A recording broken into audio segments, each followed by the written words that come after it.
Hello everyone. Hello everyone there. This is Bacon-Cheddar.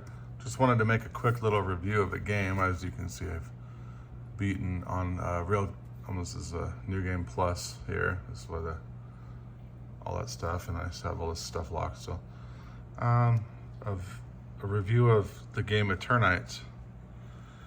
Eternights, I think is what it's called. I don't know how to pronounce it, but that's probably what it's called. A mixture of the word eternal and nights. So we'll do a quick little rundown of what I think of the game. I don't have a good setup. I don't have all that editing skills, so it's just some stills. And me actually kind of, showing you that I beat the game. I played it from start to finish. And I'm just gonna go over some of my notes and what I think of it. And it is, I think it's a pretty solid game. Perfect? No, nothing's perfect. But let me give it its fair shake. So, in my review, I'm gonna cover a couple basic steps. I'm gonna cover how it combats, how the combat is, how it compares to Persona, because it's been compared to Persona online. Some of its flaws. What I give it the story, and then I'm gonna give it the bullet points on my final verdict. It's gonna be a little bit more intricate than my typical video, reviewing something, because usually I just give a quick reaction. But this game had a lot of thought put into it, so I figured I should put at least a portion of thought into my review of it. So for my first bullet point is going to be on combat. So the combat is, I put down here, the combat is simple and it can easily play with a mouse and a keyboard or a controller. I've tried both and I like the keyboard setup better. It's a little easier to span out your hands on a keyboard. So it was easier for me to handle the movement with the mouse on the computer, especially on the PC. So you don't have to go out and buy a controller to play this game on PC. If you get it on Steam, I think it's on sale right now, 10% off or something. So I had it pre-ordered because I'm a Persona fan. So yeah, so don't worry about getting a controller for your computer, because once you learn the scheme, it's pretty simple to play. Unlike Persona, you do not have a traditional party system like an RPG or a turn-based combat. It is a main character your main character is, I'm named June here, as I named him myself. You don't actually have a preset name. You name him whatever. So as the game lets you input your own name, I figured, hey, anime style name, so why not? So your other characters, as you see here, you got Yuna, and you have their abilities. And you see some of them are locked because I'm in a New Game Plus. But you get your abilities, you unlock them with Essence. And these are your support characters. They give you support abilities. Chani's are mostly passives, or actually all of them are passives, I think. Men's, they got support spells, they get some combos. You got Yuna, who is the pop star, she's pretty cool. But they give you like spells, and they give you barrier breakers, like this one, she has the fire. He has passives, he's your support passive, he kind of hangs out on the train. She's got your lightning. And you got all the main attacks here. So this is kind of how your skill setup works.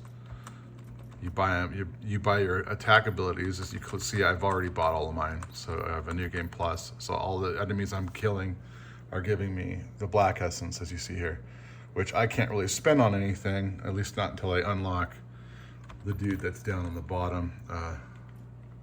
But I can't even show you him yet. Can't remember his name now, but anyhow, yeah, so I can't even use any of that, so I'm just hoarding that now. It'd be nice if you could transfer the essence, black essence to white essence, like you could buy other abilities. I'm gonna go ahead and show you what there, bought that, there you go. So you can see how that works. Okay. So they are support characters. They literally do none of the fighting. They do throw spells on occasion. Yuna is your healer, and Min throws lightning spells and barriers. The lightning spells is mostly just to break a barrier, and then you've got what's her name? Oh God, what's her name? You got the doctor chick, the researcher chick, which I can't remember her name right now off the top of my head. But she does ice spells, and she'll throw like ice. You can throw ice with her and have her damage opponents in combat, as well as break barriers that are fire type. So the elemental attacks are still there. So it's pretty simple with that. On the first playthrough, I found fights to be kind of frustrating. The autosave is really, really generous though. So like if you're having trouble getting the controls down, like I made the mistake of not using my power attack or my great sword attack, which is your opposite attack button, your attack 2. If you see tutorial here on mine, since I'm using mouse, it's telling me to right click to use great sword. Well, the combo off of that ends up triggering Whirlwind, which is a badass attack. I would recommend that. And it hits everybody around you. So if you don't use the greatsword ability against the heavier foes, when they have a bunch of additional opponents with, you're fighting a group, I didn't make good use of that until almost the last act. So I was literally chipping away at one enemy with my normal sword attack, and I was like, this thing is too slow, so I'm not going to use it. Well, that was stupid. I should have used the hell out of it. I really didn't use the parry at all. I would rather just dodge and light the guy up, because the parrying was like, it was not, I mean, it does a lot of damage, and you can use death blows like pretty much regularly rather than dodging. But again, I was so used to the dodging that it was just more effective to just keep doing the same thing.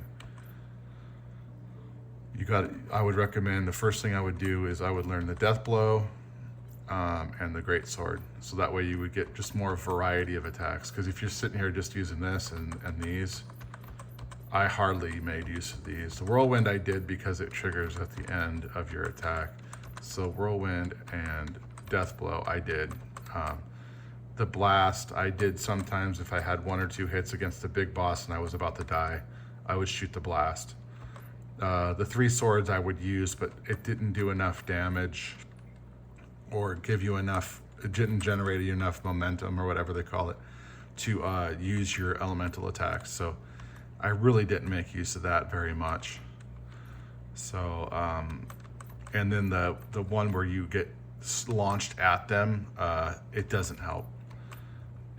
Well, it does against the ranged attackers, but usually with them, if you shoot the blast at them, you'll kill them. Or you just build, dodge and then build up a charge with the greatsword and then just do the AoE, hit them, or use a homegirl's ice spell when you get her. It does take away, your use of spells does take away, you do not regenerate spell points, so in a one day, you only have those spells for that day. So if you use all your spell points, you're pretty much done for that day for spell points. So you'll find yourself running out of healing, especially the first playthrough. You'll run out of the spell points for your heals, and you'll get kind of stuck there. So that's a little tip for me, is to definitely make use of your secondary attacks and try to save your spell points. In some cases, I would let myself get beat by enemies early in the stage, and just and then just respawn, because for some reason they did not have it to where you lose your essences, so you don't lose any of your progress. So that you get beat, it'll respawn you back before you got beat, where you left off basically. And I would take the fall and I would save my spell points for the bosses. You don't have to do that, but I found out that was key. That was key for me on first playthrough. It might have been an oversight in the game, but I would say they're probably going to patch that eventually. So definitely make use of secondary attacks. The fighting is simple once you master the, once you get it down. I kept pushing the wrong buttons because my hands are too fat for my back keyboard. So I kept pushing, I would keep pushing R or E, or I would push the wrong buttons when it was asking for it. And then sometimes I would auto tap. I would be tapping something too many times, and then it would ask me for a single attack, and I would miss it because I was still tapping. So other than that, the controls, the combat is fairly good. The comparisons to Persona are pretty obvious because the day progresses, you have relationships, you have social stats, you have little objectives. It does have a lore wall here, or a lore table here, show you what things mean in the game. You've got your, I guess I could have sent it to expert for New Game Plus. I didn't think about that. You got difficulty modes, you've got your settings. So your comparisons to Persona are obvious because you have social stats, or social relationships. You progress through the days on a calendar, much like Persona. Like, it really reminded me of Persona 4. With the way the days would go from here to here. I'd show you, but I'm not playing the game right now. I'll just have it open. Social links tend to take priority over the game. I know that you probably could do it, like where you go into the stage and then go back to the train and then go back to the stage later. But I never did that. I would just wait till like 2 days before the deadline, and then I would just go to the stage and beat it. I would just basically build social stats every day. Little tip too, go to Chani and have him train you in your social stats, because if you don't, I didn't realize this until later, but these stats here, you won't max them without doing that. It's like I would have these maxed too if I knew about it earlier. Go to him and have him use his abilities to show you how to get. You get like 3 or 6 points a day on any one of your social stats. So that's a good tip right there. It definitely shows homage to Persona in the style, the anime style, the kind of the horror theme, supernatural enemies, gods being involved, gods, little g gods. But it has a lot more substance than just like being a Persona-like game, because it plays a lot differently than a Persona game. So I think it's got its own kind of a feel to it. It's similar in the sense that if you like the Persona games, I think you'll like this. But it's different enough to where you can kind of see it has its own identity, it's its own creature. And I think it's an homage in a good way. Like, it's obviously a loving tribute to the Persona games and where they came from. I could see that myself, just playing as a fan of the Persona games as well. I do feel that the game did take a global story, in the sense that it's a much larger picture. It's not localized in the sense that, well, it is localized in the sense that it obviously anime story, but it takes kind of a global theme, like a zombie apocalypse type theme, where it's global, but it doesn't have you out in the world, meeting 1,000 people. It literally has, these are the people that you meet, plus like one other lady that's called Drone Lady, Aria or something. And that's like everybody you meet. And you talk to the goddess, and then you have the enemy girl and all that stuff. But this is your group. This is everybody you talk to. This is all your relationships you form. You don't have to go find people that aren't in your party to talk to build your social scores. Like in Persona, I always found that a lot of a distraction.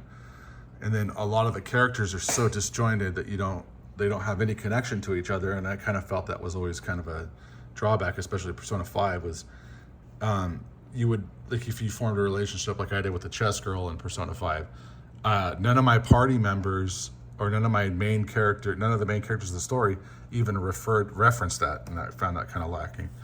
But I did like that it felt grounded, but it also felt out there. Like, at the same time, it felt dreamlike, very dreamlike, which is a good theme of the story when you play it. It's got the supernatural with the zombie apocalypse, and it also features the gods and immortal characters as well. So it's kind of interesting with that. So the flaws I would find are, I think that the game wanted you to like scavenging, but I did not. I thought it was annoying. I hated it mostly, well, I didn't hate it, I just didn't like it because I would always go to the wrong freaking place the first playthrough. I'd find myself looking up where things were online, which I don't like to do. I like to figure it out on my own when I'm playing the game, especially first playthrough. And I also would like to have had the items kind of refresh location-wise. Like, if you go to the warehouse, the shoes are always in the same place. The towel's always in the same place. It'd be nice if they would at least change them around. Like if it would spawn them in different locations, even if it's in the same building. Or if you don't find it in one, or even have it if you don't find it in one place, you can go to the next, you can try a different place the same night. That would be kind of cool. I kind of hate that it feels like you waste a night. I know you build a point of white essence, but it still feels like you wasted that night. And so like looking on a guide online, looking up a guide online for where everything is shouldn't give you really a benefit. You know, I think it'd be better. I like to feel my way through a game the first time through. So, breath training for Yuna is it sucks ass. I hate it. But I did like I like the training for most everything else because I thought it was a really interesting way to introduce mini games to the game. So it kind of added a variety that was optional. It wasn't something you got stuck doing, like a stupid card game or Gwent or something. Like a stupid card game, like that was a theme for, like, if you played RPGs in the early 2000s, oh, where's the card game for this RPG? We all know that theme. But it was a good way to introduce them as an optional mini game. I did hate Yuna's because I hated the breath training. I could never succeed that one. I could beat everyone else's, but I could never get hers because of the damn plus and minus thing. And my big problem was, storyline wise, I feel sorry for her name was Sia, the science girl. I feel sorry for Sia because she was sandwiched in the middle of two of the best characters in the game, which is Yuna and Min. Best characters of the game, absolutely, hands down. She steals the show. Min steals the show. She's introduced so strongly, and it's like nonstop. You're hammered with her when she comes into the game. You're like beat over the head with her. Like she's literally, it's you and her alone, like for half an hour of the game. And then she saves your ass, and then it's like, it's awesome. I thought that she was the strongest character introduction in the game, and I feel sorry for her because she kind of got lost in the shuffle between her being the only girl in the game for like the first hour and a half, and her being the one that came in with such thunder that she fell short of her introduction. Because I just feel like there should have been a little more game to it, to where you can build a relationship with her, to get to know her a little bit before she shows up. And I have a feeling I still would have chose her as the character's love interest, even if I did have a chance to talk to her first. But yeah, she was so awesome that I just figured I felt like she had to be either the canon story, the main character's canon love interest, which I've heard from the developer on Reddit that it was actually supposed to be her. But based on her introduction, I just thought that, man, that he really wanted you to just pretty much go with how you felt, which I think was a good idea. But I think that she should have had more to her introduction, a little bit of space between the two of them, so that way she could have really shown her on her own. I like the humor of the game, but we're supposed to be talking about flaws, okay?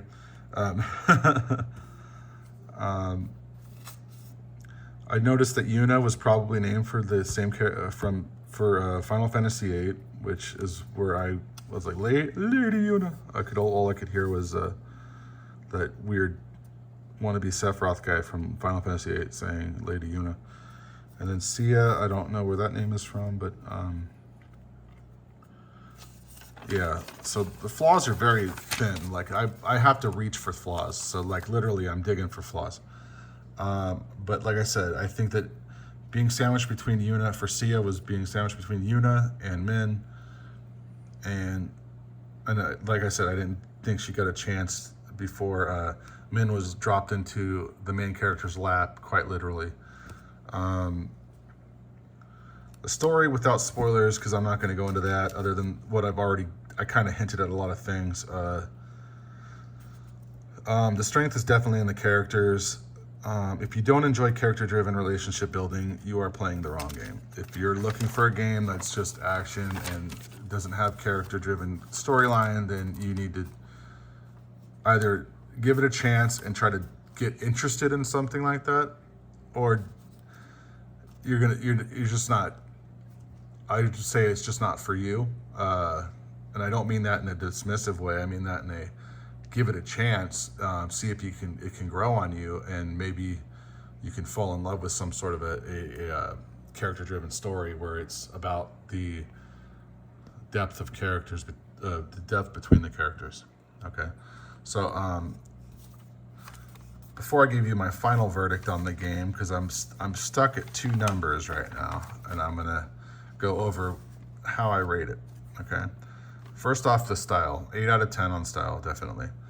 I like the cel-shaded style and how the light emits from the arm. Let me show you what I'm talking about. You see how the light emits from his arm? It's almost like particles coming off of his arm. I think that's really cool. I like the way the light is. I like the ambient style, and the look of the anime cutscenes are really cool.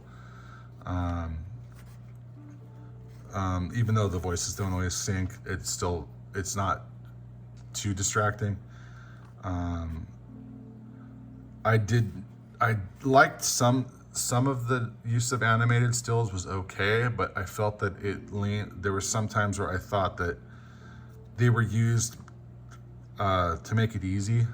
Like it seemed like they could have done an animated cutscene, and I think they should have in some regards. And I don't know if it was a style choice or if it was a budgetary constraint. I know this is pretty much an indie game, so I'm not too down on that, because I understand, because I play a lot of indie games too, that you literally can't afford to wait to put this game out, so I understand that.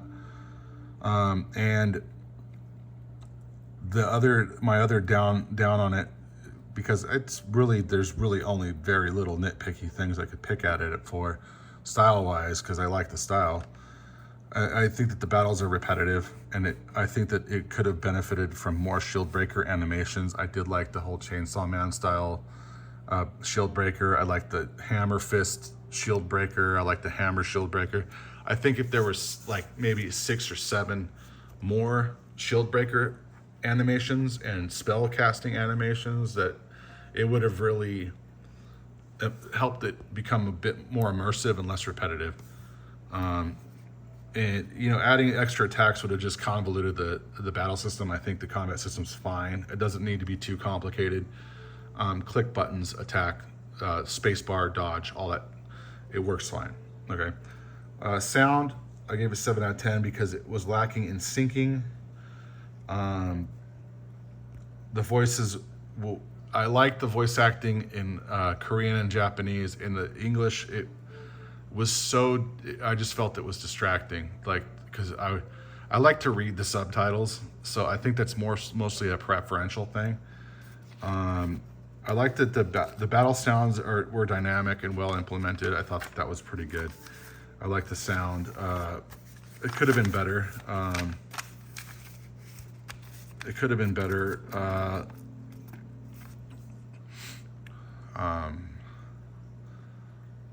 I would have liked. I liked some of the custom music. Some of it, I would have think. Some of the custom music I liked. I liked the ending credit theme. I didn't much care for the song where you break the first wall. It was okay. A lot of the custom music was okay. The music with lyrics tends to take me out of the story unless it's during like an ending credits or an intro credits. So that sort of thing, and that's kind of all I have to really gripe on. Controls, I thought the keyboard was perfectly adequate, so you don't need a controller if you're playing on a computer. I think it would be way easier to play with controller, but I only tried it on the controller during the demo before it came out. So the hack and slash can get repetitive, but I don't mind that. Like I said earlier, the dodging is kind of dodgy sometimes against range attacks. It really would piss me off against some of the spitting broads. That's what I call it. I would say mean things, much meaner things than that. The spitting ladies, let's just call them that. They would piss me off sometimes because I'd be beating the crap out of some big giant guy, and then suddenly, all of a sudden, this random red crap would hit me in the back, and I would be like, son of a bitch. So the range attacks, I never seemed to dodge those correctly. I don't know if it was my mistakes or if there was something dodgy about the range attack settings. And I also had trouble dodging in groups. I would time things I would time things as what I would perceive perfectly, but it seemed like when I would time against one, another person would hit me, and it would I don't know if it would broke my dodge or what, but I would especially in the final, in one of the final battles where you're fighting this huge group of enemies, and they seem to just pop up out of the floor, quite literally. I would be dodging, and then all of a sudden I'd get hit by somebody else, and it would kind of snap me out of the dodge, and then I would have to group attack, and then that's when I started using the hell out of that great sword ability, and that's when I learned that. And then on my New Game Plus, I've just been tearing everybody apart with that. So definitely make use of that. But the dodging, when you're trying to fight multiple foes that are trying to crush you, sometimes it feels broken. If you get hit once, you can't get out of it. You get and then some enemies, they can kill you in 2 or 3 hits, and especially if you had what I call an awesome run up to the boss, and then you get killed because you don't have any heals left, and you screwed up 1 or 2 dodges. It can piss you off pretty good. So that's it. Characters is where it shines, and definitely it's a 10 out of 10 for me on the characters. I liked everybody, even homeboy down here, I can't remember his name, but I loved going through his memories and his dreams. Meeting him without meeting him first, it was pretty cool. And then she was cool. I liked her involvement in the conclusion of the game was awesome. She was, I would say, the best character of the game. You're kind of an empty shell, but it's however you want to be. I was a strong protagonist in the sense that I was I let everybody be. I was kind of everyone's shoulder to cry on. I like that I just liked everybody. I just thought everyone had their flaws and their weaknesses, and they kind of opened up to you for no real reason, just other than the fact that you were their shoulder to cry on. But everyone also has their, sometimes they have problems with you, and it feels legit. I named my character in the first playthrough. I named him Jin. I did not know what their names were going to be in the game. So when I met Min, I was like, dude, I got to couple them because Jin and Min, that just works. So I was like, Jin and Min. But everyone feels like they legitimately are connected. They don't feel like a bunch of disassociated people that just happen to fall into this world. I mean, they do in that sense, but they feel like they grow together, especially if you play it for the social part of it.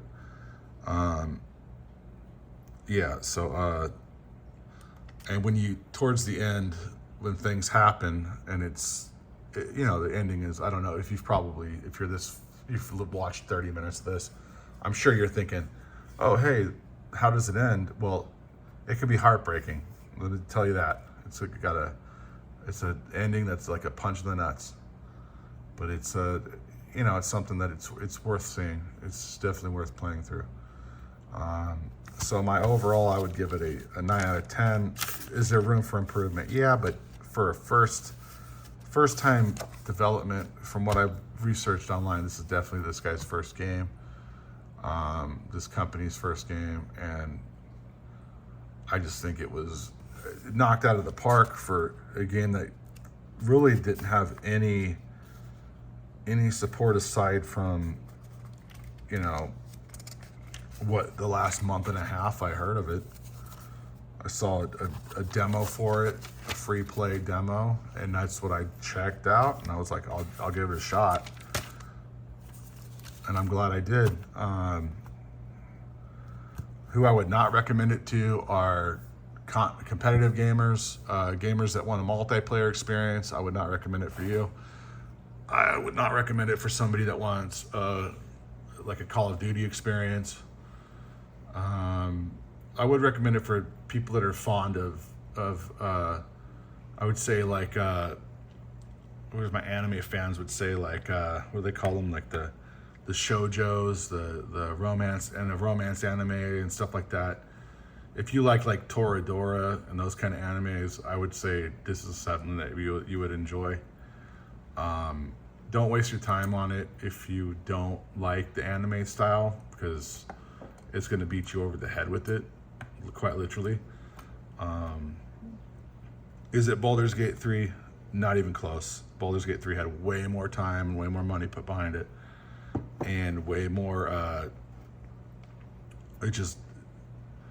there's a lot more flesh to the Baldur's Gate 3 experience, but at the same time, where this shines is interpersonal relationships between the characters, and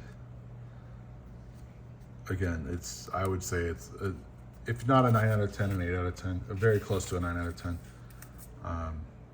But I give it credit where credit's due. It's a solid game, and it's a good entry. And it's something to waste. It only took me probably, I got through it pretty quick. It was like probably a 3-day, and I didn't play it nonstop. I played it for like maybe 15 hours, if that. And I watched every cutscene, and I watched every cinematic, and I didn't skip dialogue. So I played it for every bit of content, and it didn't last me long. And I died had to replay a lot of sections because I would get distracted by other stuff because I have a house full of pets and kids. So yeah, so I'd get taken away from it, and I would have to replay sections. I had to turn it off and turn it back on, but you know, I had 30 minutes to sit here and do this. So my final verdict, like I said, 8.5 out of 10. Room for improvement, yeah. Do I think another project would be great? Yes. Do I want him to make a game like this and then put a bunch of DLC out? Hell no. I want him to. I hope that he sees this as not a opening door for like a game to come out and then have like 4 or 5 different DLC patches where you can add like 8 characters to the game if you pay another $20. That would piss me off. I hope he keeps it full experiences, BG3 style. Bring out a full game. Patch it if there's bugs. Do not add content without it. You know, don't add paid content, because that gets into money grubbery, and I hate that crap. You know, DLC and season passes and that kind of shit. It did have a little bit of it did have optional gay stuff to it, which I really don't give a crap about.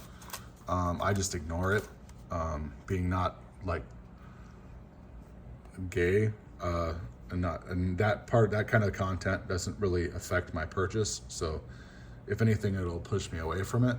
But you know, whatever, to each his own. But yeah, so I guess the strength of the characters' interpersonal relationships is pretty awesome. Could it grow? Yeah, I could see it becoming a franchise of its own. Do I want him, like I said, do I want them patching the game with a bunch of DLC? No. Do I want them maybe releasing free patches or story expansions? That'd be fine if it doesn't, because sometimes when you add, you take away, and I don't want to see anything taken away from this game that is already pretty good where it is. If anything, build a second game, build an additional story, maybe a parallel story of other characters, maybe something else happening, a sequel. But I worry about if he adds characters, will it pull some of the charm out of the game? I worry about that. So that's just my final kind of thoughts. Could it be better? Yeah, but not by much. And again, you keep carving, it's gonna, you know, you don't want to break it.